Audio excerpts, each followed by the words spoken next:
I think, finally, after so much searching, I found the gnome hideout. They should be just in here. Shit. What the fuck? What the fuck?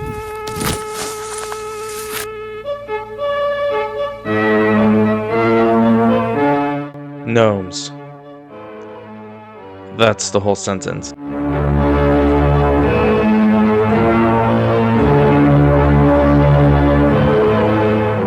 I've been super negative about the topics I've been talking about in these previous videos. Just look at all these titles. And I apologize for the inconvenience of me not giving no fuck! So how about I, for once, actually talk about something I like? With the introduction of the internet, we've seen so many new and differing trends, most of them being absolutely awful. For some reason, we, as a society, allow these people to gain popularity and fame. Catch me outside, how about that? Catch you outside? What does that mean? But the internet is like a shining blue star, trends burning out bright and fast. But instead of going out like a supernova, these trends often die slowly and painfully. What's one of the biggest trends for humanity? Role-playing. And no, not like Discord role-playing with your kitten, or logging onto Reddit and pretending you're a lawyer or a doctor or something. No, the type of role-playing I'm talking about is role-playing as something on a whole different plane. Not an anime girl, not a furry, rather role-playing a simpler life. Some role-play as 11th century serfs, others as wizards. Testicular torture! My girlfriend roleplays that she doesn't love me. Hey, kind of cheating on you? So.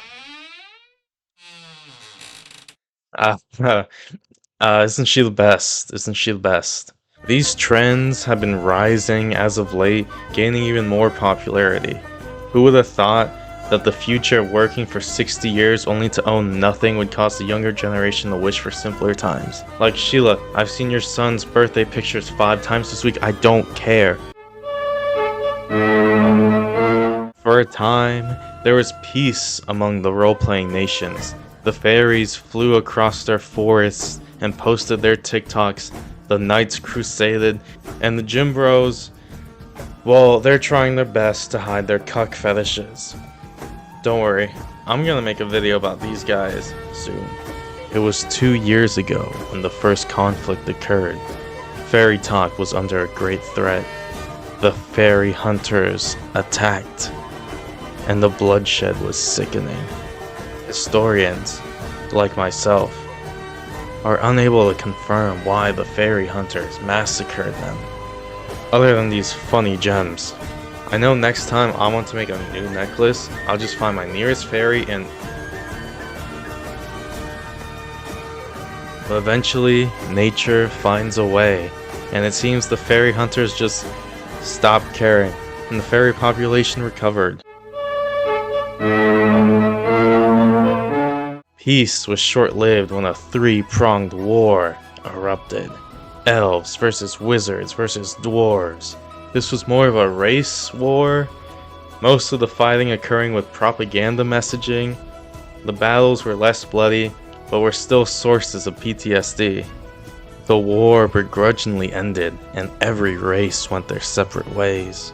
Tragedy and bloody events can cause once separate demographics to unite to an extent never seen before.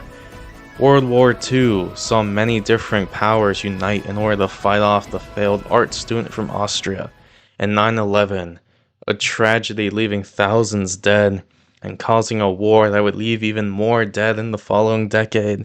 The heroic acts of those on that day, such as the firefighters climbing the towers never to return, to the passengers in United 93 fighting against their hijackers to prevent further losses of life. These events caused a union of American spirit, and Americans to stand together proudly, no matter the differences.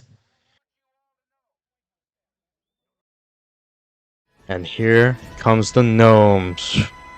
What the fuck am I doing with my life? 9/11 on a gnome video? It was when Crowley uploaded a video of him dressed up as a gnome running through a mall, and these videos of gnome antics blew up, bringing the niche and endangered gnome community to the spotlight. And many other gnomes came out of their little tree holes to show their own gnome life, but unfortunately, they kicked the sleeping bear. Crowley uploaded several videos of him mocking Knight's attempts of capturing him.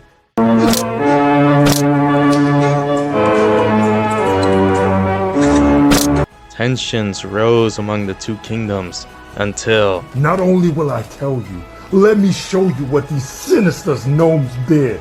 Look!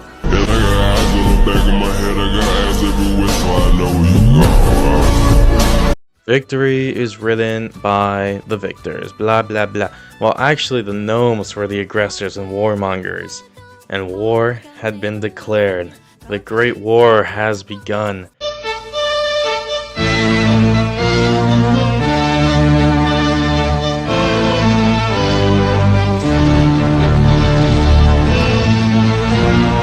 The end of the war was in sight, until the gnomes started to commit war crimes such as kidnapping princesses,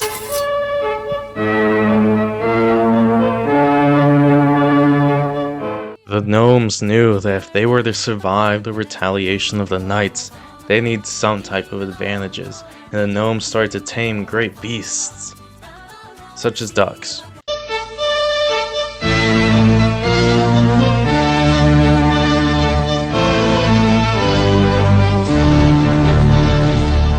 Fighting became even more brutal than the fairy massacres, this being a far longer and more passionate war.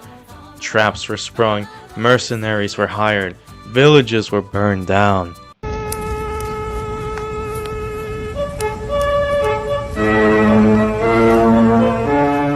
This gnome had the chance to save at least 2 of his buddies, but decided to take a TikTok video instead. And I'd like to mention, what technologies did these gnomes even have to begin with? Seemingly, they've just learned what cats were, and their equipment is just a cane, a funny little stick. How did they think attacking the knights would work? The knight's whole personality is wearing armor and carrying a sword. This is just the gnome equivalent of invading Russia in the winter. See, when the whole fairy massacre was going on, no one really cared. We can see that even in the roleplay world, there's also just certain tragedies that no one even cares about. But the atrocities occurring on both sides caused political divisions and treaties. The gnomes grew allies quickly among the forest folk, trolls, pirates, giants, and mushroom people, while the knights made agreements with the warlocks, wizards, princesses, and vampires. Fairies, who were they gonna choose? The gnomes? I don't know about this one, guys. You might have to just sit it out. You might have another massacre happening.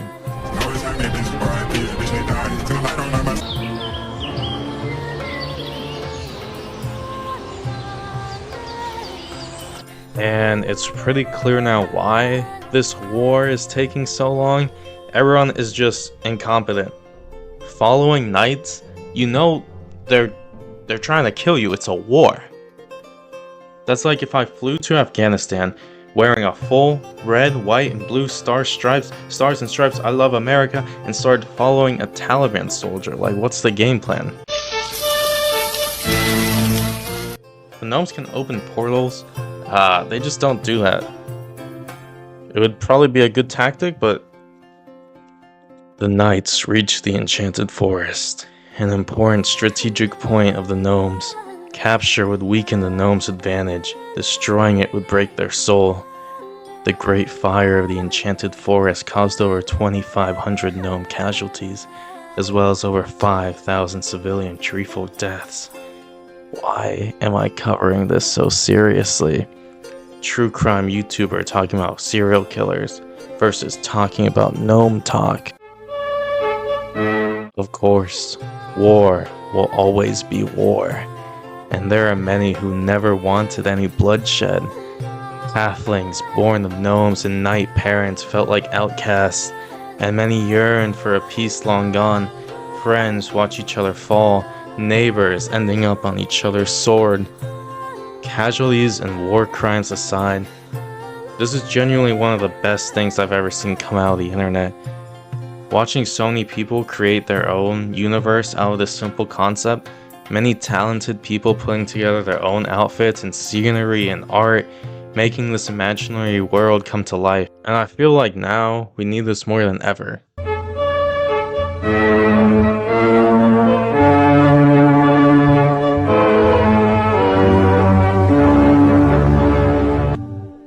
I think that's enough dramatic role-playing of fake historical events out of me for today.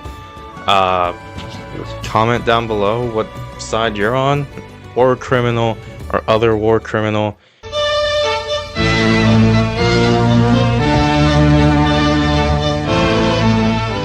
For me, I think I'm going to ally with the fucking